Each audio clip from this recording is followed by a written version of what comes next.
Hi everyone, and welcome to RUBIN'S Mind Lab, where we break down the latest research into what it really means. Ever wonder if you can really do something without really meaning to do it? Like what lawyers and philosophers ponder when they talk about your intentions. This new study dives deep into the brain to see if we can tell the difference between intending something and just foreseeing it. So, imagine a firefighter fighting a big fire. The only way to get water is to run a hose through a parked car, which will break the windows. The firefighter might foresee the car getting damaged, but their main goal is to put out the fire.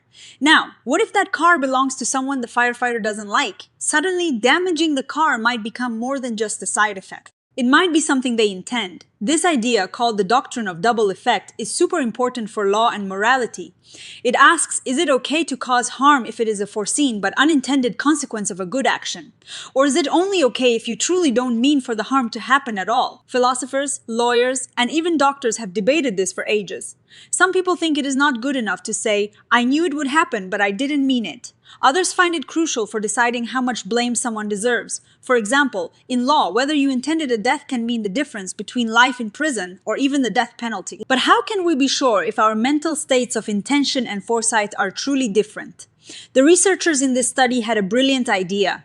They figured that if there is a difference in our mental state, there should be a corresponding difference in our brain activity. So they designed a cool experiment to look for these brain signals. They created a task inspired by the game Frogger. Participants had to guide a frog across a screen to reach a baby frog. Along the way, there were objects flying across the screen like dragonflies or bubbles. The main goal was always to get the frog to safety for some points. But here's where it gets interesting. Sometimes hitting an object was good. Hitting a dragonfly gave you extra points. That is the high-intention situation. You want to hit it to get those points. Other times, the objects were just harmless bubbles that gave you 0 extra points.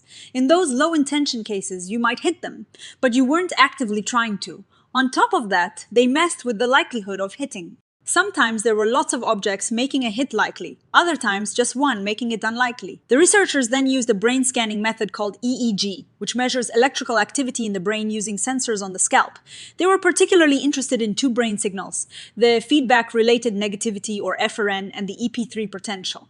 The FRN is often linked to noticing errors or negative feedback. Think about when you miss a shot in a game, that feeling of oops, that was wrong can be linked to the FRN. The P3 potential, on the other hand, is often associated with surprise or unexpected events. When something happens that you didn't see coming, like a sudden loud noise, your brain might show a P3 signal. They hypothesized that the P3 might reflect foresight because foresight is linked to expectations and therefore surprise when those expectations are violated. And they thought the FRN might reflect intention because intention is tied to wanting a specific outcome. And if that outcome doesn't happen, it feels like an error. Their big hope was for a double dissociation. That means if the P3 only signaled foresight and not intention, and the FRN only signaled intention and not foresight, they would have found clear, separate brain signatures for these 2 mental states.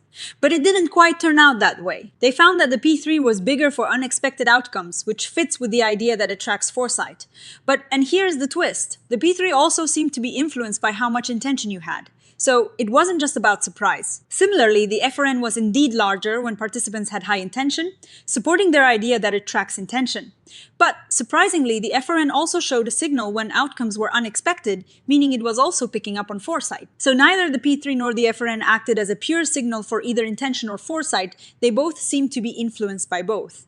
This is where the researchers got really creative. Since the P3 and FRN alone didn't give them a clear separation, they used a more advanced technique called effect-matched spatial filtering, or EMS. Think of it like this. Instead of just looking at specific brain spots and times for the P3 and FRN, EMS tried to find a whole pattern of brain activity across different areas and times that best separated intention from foresight. And what did they find with this clever method? They discovered a specific pattern of brain activity that seemed to be more strongly related to foresight than intention.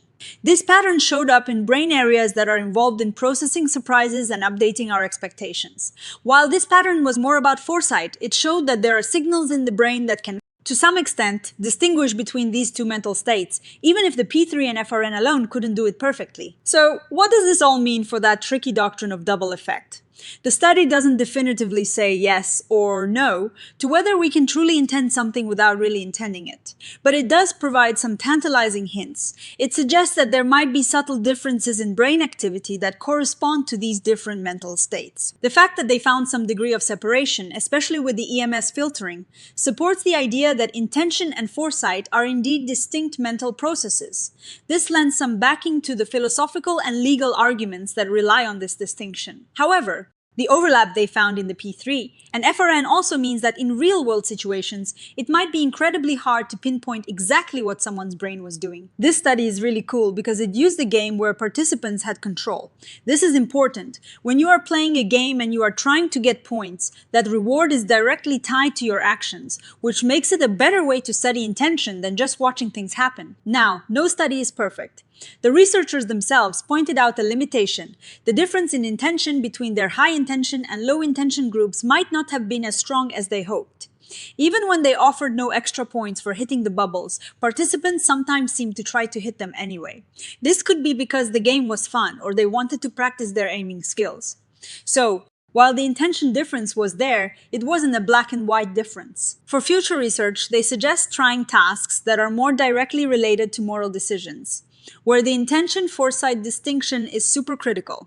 They also hope to use other brain imaging techniques like fMRI or even more advanced machine learning to get an even clearer picture. Overall, this study is a fascinating peek into the brain's complex machinery.